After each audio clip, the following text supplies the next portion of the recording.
Welcome back to the Reading and Writing Podcast. My guest today is Johanna Moe, author of the new novel, The Shadow Lily. Alice Blanchard wrote about the novel, this beautifully written story about a small-town detective who becomes entangled in the mystery that trapped her father for over a decade, drew me in with its authentic voice. If you love Tana French, then The Shadow Lily is for you. Johanna, welcome to the podcast. Thank you very much. Absolutely. Well, if someone listening hasn't yet heard about your new novel, The Shadow Lily, how would you describe the novel? It's about Hannah Dunker, who moves back to Öland, and that's an island in the southern part of Sweden. And she starts to work for the local police. She once fled because her father was convicted of murder. But she's realized that she needs to deal with that, with her past. And also she wants to find out what really happened, because she has a strong feeling that she hasn't been told the whole truth. And that's kind of like the background story of the series. And in The Shadow Lily, the investigation that Hannah is taking care of is a missing persons case. A woman comes home and finds the house empty. Her husband and toddler are missing. So she needs to find out what happened to them. And I'm curious, do you remember the original idea or impetus that led you to write The Shadow Lily? Yeah, it was actually a missing persons case on Ireland. A young boy went missing, and he was only 5 years old. And that kind of got my imagination started. But the case in The Shadow Lily is all just fiction, but that's what got it started. Because I was moved by how everyone got engaged in looking for this little boy. And I'm curious, what was your initial writing journey that led you to writing your first stories and then getting your first novel published? Yeah, I've wanted to be a writer for as long as I can remember. When I started to read, I just felt like, wow. So it's been a long journey. It took me almost 30 years to get my first one published, but I've always wanted to be a writer. And what took you 30 years? I mean, were you writing novels during that time, or was the first novel that you got published the first novel you wrote? What was that? No, it wasn't. I think I wrote. I've thrown them away, so I don't really remember. But I think I wrote maybe 5 or something before I got the first one published. Yeah, so it was a difficult journey. I mean, it's a hard skill to master. And what was that challenge for you to master? What were you trying to, I guess, figure out as you were writing those 5 novels on the way to writing the novel that got published, your first novel? I mean, how you do it? I've been teaching creative writing as well. And the most common mistake, and I did that in the beginning. I mean, you get to the end and you think it's done, but it never is. I mean, you have to work on it and add it before it's actually publishable. Yeah, that's great. And I've been better at. I've been getting better at planning, because in the beginning I just didn't plan at all. I just had an idea about who I wanted to write about and maybe something about the subject, and then I started writing. And yeah, it wasn't a surprise. It isn't a surprise now that they didn't end up well. And so how has your writing process changed over time? Are you writing kind of extensive outlines before you sit down to write the first page? I didn't start out with that. I published 2 books that were in crime fiction, and I had no plan. And after that, I felt that I needed a plan, and then I decided I was going to write crime fiction instead. And then I started to plan. So yeah, now I have a plan. But it differs from book to book when I start to write, because also I need to, I can't plan too much because it's only hypothetical. I need to start to write to kind of test the idea to see if it really works. So sometimes I kind of start to write before the plan is finished. But And I plan the big things. I mean, now that I write crime fiction, I plan the murder, who's going to die, why is this person going to die, what are the main events, and what are the characters. That's the main planning for me. so kind of like a story outline, or like Yeah. or story beats, I think they say in Hollywood. Yeah. Yeah. And then I start by planning scenes as well. And maybe I plan 2/3 of the books with scenes, and then I start to write before I get to the end of the planning. Great. Well, in your novel, The Shadow Lily, the phrase "even beautiful things can grow in the shade" is mentioned a couple of times. What does this mean, and what does it refer to?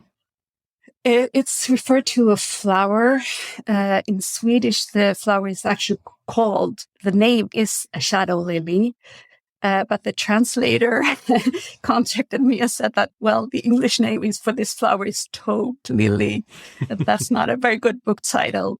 So we made up a story that the name is made up by one of the characters in the book. And I just wanted to, just as you said, beautiful things can grow in the shadow. Sure. And it's suitable both for Hannah, the main character, and for Lykke, who is the one who made up the name in the story. So are you working on another novel now? Yes, I am. Or this week I've had a break because I just sent it in to my publisher in Sweden. So I'm waiting for the verdict. And I'm curious, what led you to trying your hand at crime fiction? Were you reading more crime fiction? Did you get interested in reading crime fiction? What? I read a lot of crime fiction growing up, and looking back, I don't understand why I didn't start by writing that. But I was so filled up with the idea of becoming a writer that I wanted to write something more, I don't know, literary. Mm-hmm. I studied literature. But then I felt like, I want to write what I really feel like, and that's crime fiction. And now I can't imagine writing anything else, actually. Gotcha. And you mentioned earlier that you've taught creative writing. I'm curious, what writing advice would you offer for those who are maybe on that same journey that you described earlier of trying to figure out how to write their own stories and novels? That just do it and rewrite. Look at what you've written and think about how you can do it better. Well, what books have you read recently that you enjoyed? This summer I read a lot of Swedish crime fiction, and I don't think you would understand any of the titles and names, but some of my favorite Swedish crime writers have been published in English, and one of them is Mattias Edvardsson, Nearly Normal Family. So that's a good tip. That's great. And also Camilla Grebe, The Ice Beneath Her. I actually used that novel when I taught creative writing because I think it's just such a clever crime novel. And who are some of the kind of classic crime writers that you read kind of growing up, or that you read? Agatha Christie, of course. Mm-hmm. But I also read a lot of Stephen King. I often mention him. I think he's such a great storyteller. True. Well, so these books are part of a series. So is the one that you just turned into your publisher, is that the third book in the series? No, the third book in the series has actually been published in Sweden already. So this is the fourth one. Yeah. Gotcha. And I've said that I'm going to do 5, but I don't want to plan too long ahead because, yeah. That's great. Well, we'll see. Well, where can people find you online if they'd like to learn more about you and your novels? I'm most active on Instagram, and it's my name, Johanna Mo _writer. That's great. Well, again, we've been speaking with Johanna Mo, author of the new novel, The Shadow Lily. The novel is on sale now, so go buy a copy. And Johanna, thanks for doing this interview. Thank you very much. Thank you. He looks around before he steps into the garden. The door opens further down the street, and he pauses. The remnants of a laugh carry through the warm, late summer air. The tall hedges are blocking his view, but he sees a woman with a floral dress and long, dark hair emerge through one of the openings. She tosses a bag of rubbish into the bin. The green lid slams shut, and his heart skips a beat as she turns around to head back inside. For a split second, he is convinced she must have spotted him, because she stops, gazing in his direction. But then she shakes her head and disappears behind the hedge. He doesn't dare move until the woman is back in her house. A few quiet steps, and he reaches the front door. The key sticks in the lock, and he decides she must have given him the wrong one on purpose. A wave of stress-fueled nausea courses through his body. He hates that he got mixed up in this crap because he is incapable of saying no. Because he wanted to be nice. This can't go on. He needs to put a stop to it. For Hugo's sake. The key finally turns, and the door swings open. He fumbles for the light switch in the hallway. The bulb on the ceiling comes on, flickers, and goes out. Damn it. Time isn't on his side, but there is no reason why this should take any longer than 15 minutes. Then he can leave the house, walk back to his car, and drive home. Without taking his shoes off, he makes his way past the fireplace and into the kitchen. He flicks the switch on the wall, but nothing happens.